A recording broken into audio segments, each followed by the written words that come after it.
श्री स्वामी समर्थ. ऐका ना, गैरसमज व्हायला वेळ लागत नाही.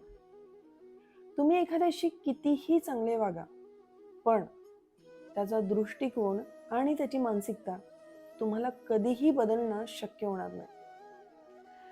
एखाद्यावर इतकेच उपकार करा जे तुम्हाला सहज विसरता येईल. कधी कधी एखाद्या व्यक्तीची एखादी चूक आपण कधीही विसरू शकत नाही. पूर्ण आयुष्य संपून जातं, पण ती चूक मात्र मनात कायम घर करून असते. आपलं त्या व्यक्तीशी नातं तुटत नाही, पण मनामध्ये एक मोठी दरी निर्माण होते आणि ती दरी हळूहळू हळूहळू खूप वाढत जाते आणि मग सुरू होतो हिशोब. कुणी कुणासाठी किती केलं याचा म्हणून सांगतं. कुणावर उपकार किंवा कर्तव्य तेवढेच करा जेवढे तुम्हाला विसरणं शक्य होते.